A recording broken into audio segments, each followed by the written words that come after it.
বন্ধুরা আসসালামু আলাইকুম। তো আমি এই যে মাছের ডিম নিয়ে এসেছি, ভুনা করে দেখাবো।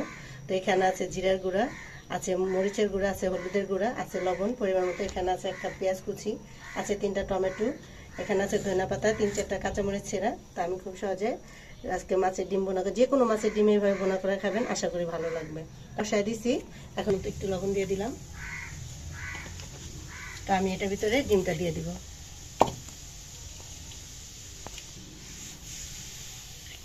অনেকে অনেক রকম করে ডিম রান্না করে খান, তো আশা করি এরকম করে রান্না করলে ভালো লাগবে।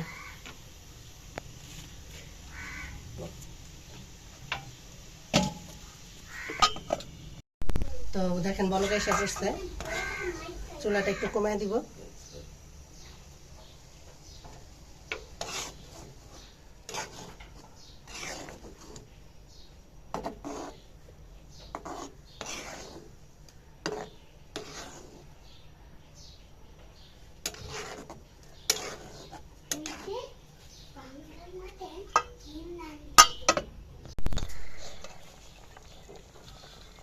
এইটা ঢাকনা উঠায় নিচ্ছি, আমার ডিমটা সিদ্ধ হয়ে গেছে। আমি এখন ঢাইলে নেব চালনিতে। আর ডিমটা সিদ্ধ করে এভাবে কেটে নিয়েছি, কেটে ধুয়ে নিয়েছি ভালো মতো, বেশি সিদ্ধ করে নেই তো।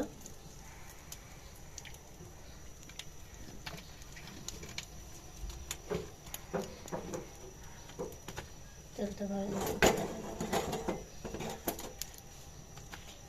দিয়ে দেবো পেঁয়াজ কুচি,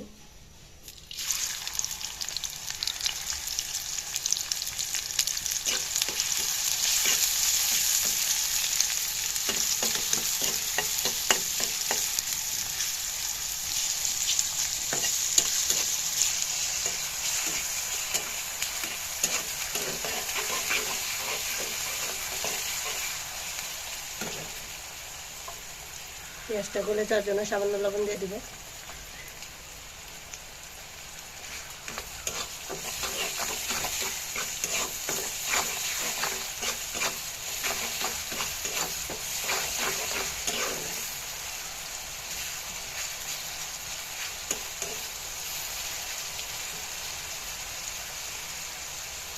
ভাজা করে এখন দিয়ে দিব হলুদের গুঁড়া 1 চামচ, আর একটু দিয়ে দেবো মরিচের গুঁড়া 1.5 চামচ,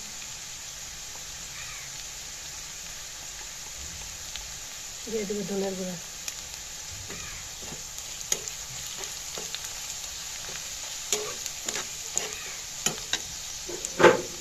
দিয়ে দেবো টমেটো কুচি,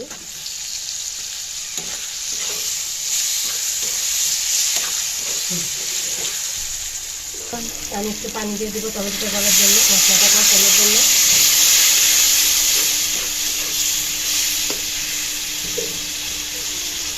ঢেকে দেবো।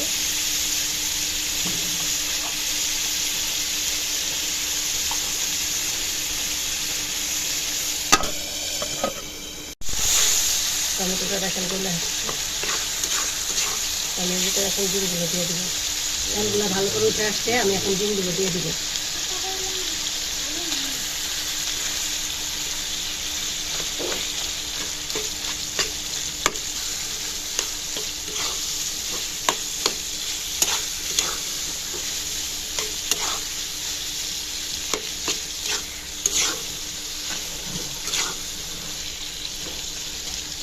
কিছুটা পানি দিয়ে দেবো, সিদ্ধ করে রাখছি।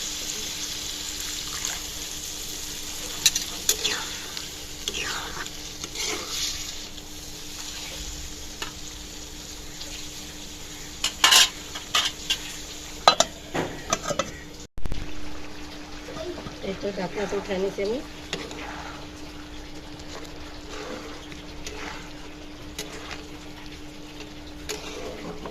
আরো কিছুক্ষণ হবে, 5 মিনিটের জন্য।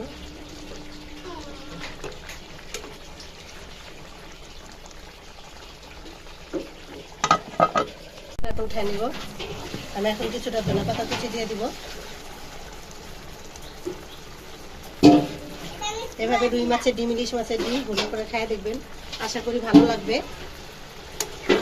তো অনেকে ডিম ভুনা শক্ত হয়ে যায়, আমি হালকা সিদ্ধ করে নিয়েছিলাম। দেখুন হয়ে আসছে আমার ডিমটা। আমি এখন নামা ফেলবো, নামায় দেখাচ্ছি আপনাদেরকে। আমার ডিম ভুনা হয়ে গেছে। এটা পাঙ্গাসের ডিম, আপনি ইলিশ মাছের ডিম, রুই মাছের ডিম এভাবে ভুনা করবেন, আশা করি ভালো লাগবে। আমার রেসিপিটা ফলো করবেন, আমাকে শেয়ার করবেন, লাইক করবেন, কমেন্ট করবেন, সাবস্ক্রাইব করবেন। আশা করি আমার সঙ্গে থাকবেন, আমার জন্য দোয়া করবেন। আল্লাহ হাফেজ।